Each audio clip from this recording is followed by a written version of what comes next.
ಹುಬ್ಬಳ್ಳಿಯಲ್ಲಿ ವಿದ್ಯಾರ್ಥಿನಿ ನೇಹಾ ಹತ್ಯೆಯನ್ನು ಖಂಡಿಸಿ ಇವತ್ತು ಎಬಿವಿಪಿ ಸಂಘಟನೆಗಳು ಗೃಹ ಸಚಿವರ ಮನೆ ಮುಂದೆ ಪ್ರತಿಭಟನೆಯನ್ನು ಮಾಡ್ತಿರುವಂಥದ್ದು. ನನ್ನ ಜೊತೆ ಪ್ರತಿಭಟನಾಕಾರರು ಇದ್ದಾರೆ. ಸರ್, ಏನು ಉದ್ದೇಶ? ಒಂದು ರಾಜ್ಯದಲ್ಲಿ ಕಾನೂನು ಸುವ್ಯವಸ್ಥೆ ಅನ್ನೋದು ಹದಗೆಟ್ಟೋಗಿದೆ.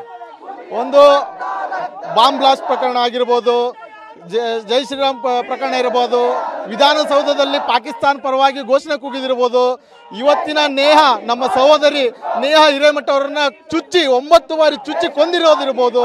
ಇದೆಲ್ಲ ನೋಡಿದರೆ ಕಾನೂನು ಸುವ್ಯವಸ್ಥೆ ರಾಜ್ಯದಲ್ಲಿ ಹದಗೆಟ್ಟಿದೆ.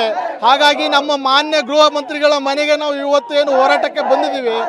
ರಾಜ್ಯದಲ್ಲಿ ಕಾನೂನು ಸುವ್ಯವಸ್ಥೆ ಕಾಪಾಡಬೇಕು ಅಂದರೆ ಇಂತಹ ಜಿಹಾದಿ ಮನಸ್ಥಿತಿ ಇರುವಂತಹ, ಯಾರು ಈ ಚುಚ್ಚಿ ಕೊಂದಿರುವಂತಹ, ಯಾರು ಈ ವಿಕೃತ ಮನಸ್ಥಿತಿ ಇರುವಂತಹ ಯಾರು ವ್ಯಕ್ತಿಗಳಿದ್ದಾರೆ, ಇವರನ್ನ ತಕ್ಷಣಕ್ಕೆ ಗಲ್ಲಿಗೆ ಹಾಕಬೇಕು.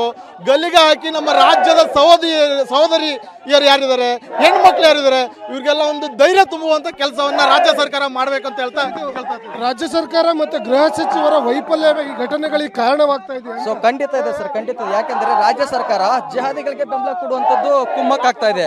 ಸೊ ಹಾಗಾಗಿ ಹೆಣ್ಣು ಮಕ್ಕಳಿಗೆ ರಕ್ಷಣೆ ಇಲ್ಲದ ತರ ಆಗಿದೆ.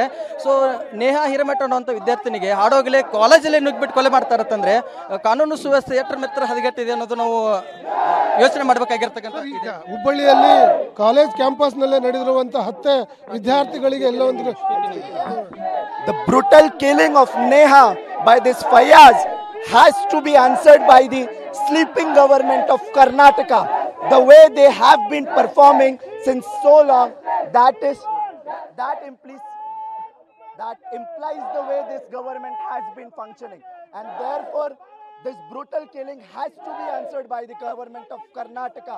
Iske liye Vidyarthi Parishad has been on the ground. We are fighting. We will continue to fight till this person is killed. We have our ಇದೇ ರೀತಿಯ ಪ್ರತಿಭಟನೆಗಳು ರಾಜ್ಯಾದ್ಯಂತ ಮಾಡಲಿಕ್ಕೆ ಎಬಿವಿಪಿ ಸಂಘಟನೆಗಳು ಮುಂದಾಗಿರುವಂಥದ್ದು. ಇದು ರಾಜ್ಯ ಸರ್ಕಾರದ ವೈಫಲ್ಯ ಅಂತ ಅನ್ಸುತ್ತೆ. ಹೌದು, ನೀವು ಕಳೆದ 4-5 ದಿನಗಳ ರಾಜ್ಯದಲ್ಲಿ ಆಗಿರ್ತಕ್ಕಂಥ ಘಟನೆಗಳನ್ನ ನೋಡಿದ್ರೆ ನಮ್ಗೆ ಅನಿಸುತ್ತೆ ರಾಜ್ಯ ಸರ್ಕಾರ ರಾಜ್ಯದಲ್ಲಿ ಕಾನೂನು ಸುವ್ಯವಸ್ಥೆ ಅರಳ ಹಿಡಿದೋಗಿದೆ ಅಂತೇಳಿ. ಯಾಕಂದ್ರೆ ನೋಡ್ಬೋದು, ಮೊನ್ನೆ ಮಡಿಕೇರಿಯಲ್ಲಿ ಆಗಿರ್ತಕ್ಕಂಥ ಘಟನೆ ಆಗಿರ್ಬೋದು, ಮೈಸೂರಲ್ಲಿ ಆಗಿರ್ತಕ್ಕಂಥ ಘಟನೆ ನೋಡಿರ್ಬೋದು, ದಕ್ಷಿಣ ಕನ್ನಡ ಜಿಲ್ಲೆಗಳಲ್ಲಿ ಆಗಿರ್ತಕ್ಕಂಥ ಘಟನೆಗಳು ನೋಡಿರ್ಬೋದು. ಎಲ್ಲ ಘಟನೆಗಳಲ್ಲಿ ಯಾವುದೋ ಒಂದು ಸಮುದಾಯನ ಓಲೈಸ್ತಕ್ಕಂಥ ಕೆಲಸವನ್ನು ರಾಜ್ಯ ಸರ್ಕಾರ ಮಾಡ್ತಾ ಇದೆ.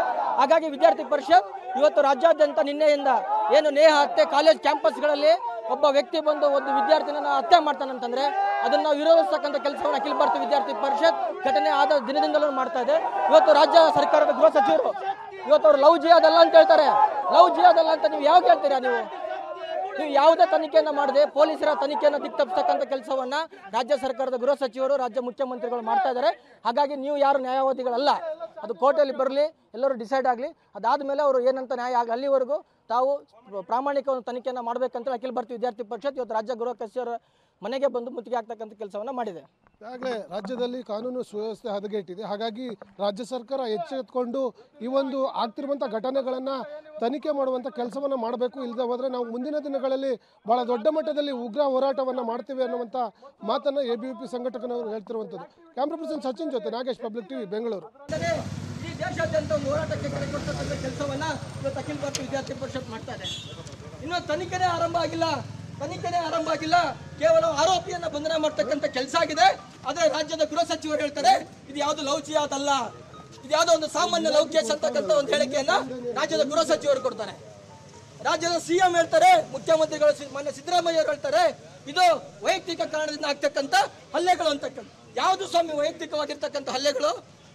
ಒಬ್ಬ ಸಾಮಾನ್ಯವಾಗಿ ಯಾವುದೋ ಒಂದು ರೋಡಲ್ಲಿ ಹೋಗ್ತಕ್ಕಂಥವ್ರಿಗೆ ಒಂದು ಗಾಡಿಯ ಮುಖಾಂತರ ಆಯಿಸ್ತಕ್ಕಂಥದ್ದು ವೈಯಕ್ತಿಕನ? ಯಾರೋ ಒಂದು ವಿಡಿಯೋ ಮಾಡಿದರೆ ಆ ವಿಡಿಯೋಯನ್ನ ಮಾಡಿದಿರ್ತಕ್ಕಂಥವ್ರನ್ನ ಬಂದು ಹಲ್ಲೆ ಮಾಡ್ತಕ್ಕಂಥದ್ದು ವೈಯಕ್ತಿಕನ? ಯಾವುದು ಸ್ವಾಮಿ ವೈಯಕ್ತಿಕ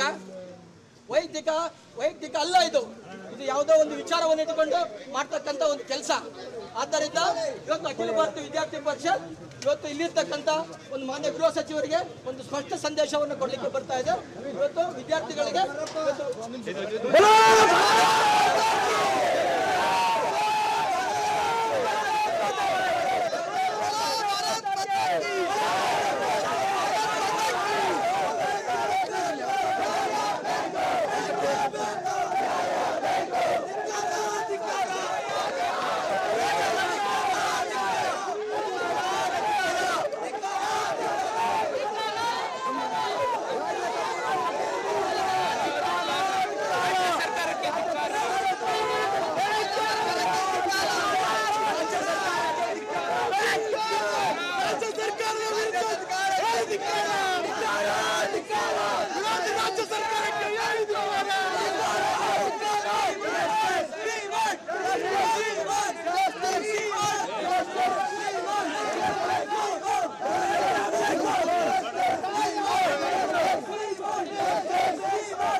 ಗೃಹ ಸಚಿವ ಜಿ ಪರಮೇಶ್ವರ್ ಅವರ ನಿವಾಸದ ಎದುರು ಅಖಿಲ ಭಾರತ ವಿದ್ಯಾರ್ಥಿ ಪರಿಷತ್ ಸಂಘಟನೆಯ ಕಾರ್ಯಕರ್ತರು ಪ್ರತಿಭಟನೆಗೆ ಮುಂದಾಗಿದ್ರು.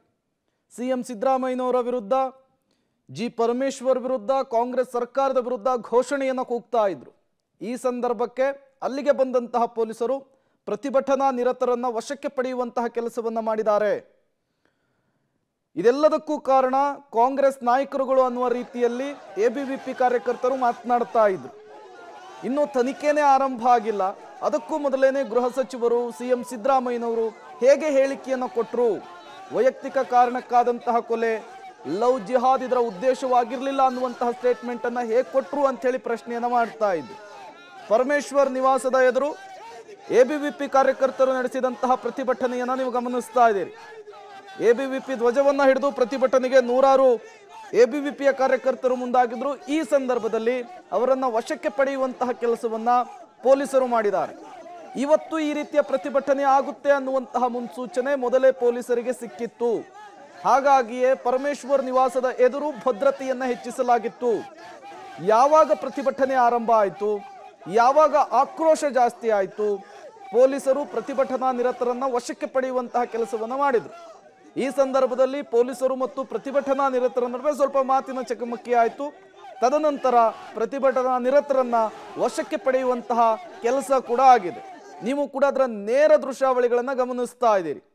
ಬೆಂಗಳೂರಿನ ಜಿ ಪರಮೇಶ್ವರ್ ನಿವಾಸದ ಎದುರು ಉಗ್ರರನ್ನ ಪೋಷಿಸ್ತಾ ಇರುವಂತಹ ಕರ್ನಾಟಕ ಸರ್ಕಾರ ಅಂಥೇಳಿ ಕೈಯಲ್ಲಿ ಬ್ಯಾನರ್ಗಳನ್ನು ಹಿಡಿದು, ಫ್ಲೆಕ್ಸ್ಗಳನ್ನು ಹಿಡಿದು ದೊಡ್ಡ ಮಟ್ಟದ ಪ್ರತಿಭಟನೆಗೆ ಮುಂದಾಗಿದ್ರು ಇವತ್ತು ಎಬಿವಿಪಿಯ ಕಾರ್ಯಕರ್ತರು. ನಿನ್ನೆಯೂ ಕೂಡ ಇದೇ ರೀತಿಯ ಪ್ರತಿಭಟನೆಯನ್ನ ಮಾಡಲಾಗಿತ್ತು. ಅದರ ಮುಂದುವರೆದ ಭಾಗವಾಗಿ ಇವತ್ತು ಕೂಡ ಪ್ರತಿಭಟನೆಯನ್ನ ನಡೆಸಿದ್ದಾರೆ. ರಾಜ್ಯದ ಹಲವು ಕಡೆಗಳಲ್ಲಿ ಇದೇ ರೀತಿಯ ಪ್ರತಿಭಟನೆ ನಡೀಲಿಕ್ಕಿದೆ.